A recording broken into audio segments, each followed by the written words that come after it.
दूसरी बार जब बाबा से मिलने आए तो मैंने बाबा से मिलते ही कहा, बाबा आपने मेरे को लड़की क्यों बनाया? हमारे लौकिक समाज में लड़कियों को पढ़ाते नहीं हैं, पराया धन कह कर के संबोधित करते हैं। बाबा ने कहा, बच्ची तुम लड़का होती तो बाबा ज्ञान कलश कैसे देता? ज्ञान कलश तो बाबा ने माताओं को दिया है। तुम्हें तो बहुतों का कल्याण करना है।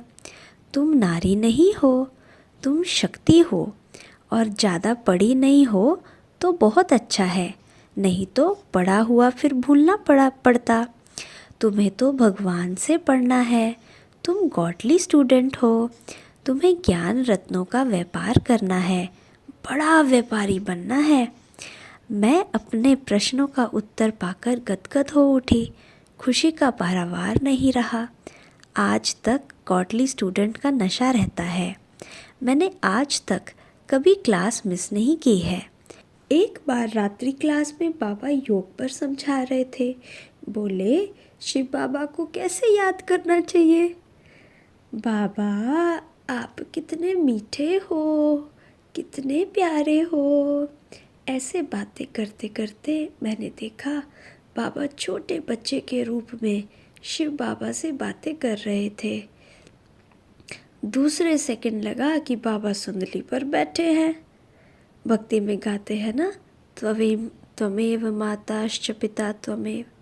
ये अनोखा दृश्य मैंने खुद देखा और अनुभव किया। सचमुच बाबा ने मेरे जीवन को धन्य धन्य बना दिया। जन्म जन्म की आश पूरी हो गई। नई चित्र प्रदर्शनी बनी थी जो कोलकाता में लगाई गई थी।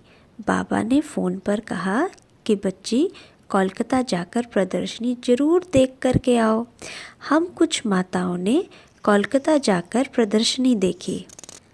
फिर बाबा को फ़ोन पर कहा, बाबा प्रदर्शनी बहुत अच्छी है, हमारे यहाँ भी ये प्रदर्शनी होनी चाहिए।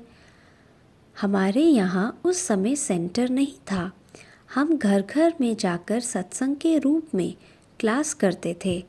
बाबा ने कहा, बच्ची तुम लोग प्रदर्शनी लगाने का प्रबंध करो, बाबा बैठा है, सब कुछ करेगा। हम सभी माताओं ने मिलकर प्रदर्शनी करने की जगह का इंतज़ाम किया। सारा प्रबंध हो गया। निर्मल शांता दादी जी ने 3 भाई बहनों की मदद के लिए भेजा।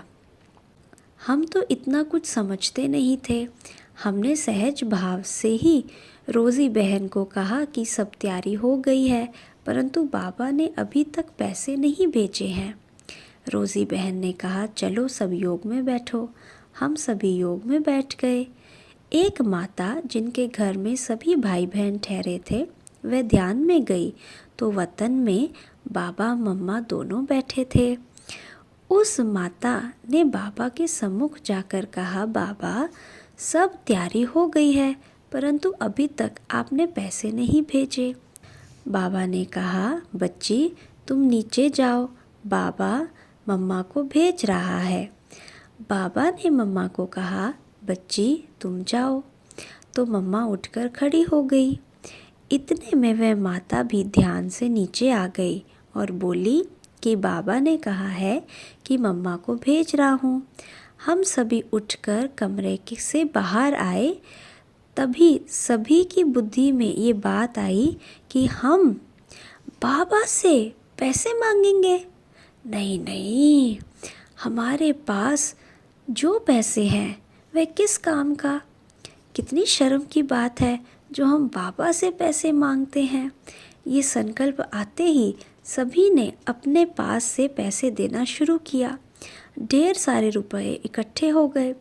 ये थी बाबा की कमाल जो सभी की बुद्धि को परिवर्तन कर दिया। प्रदर्शनी बड़े धूमधाम से 15 दिन तक चली, जिसका समाचार रोज़ बाबा को सुनाते थे। प्रदर्शनी पूरी हो गई। उसके बाद सबको सौगात दी।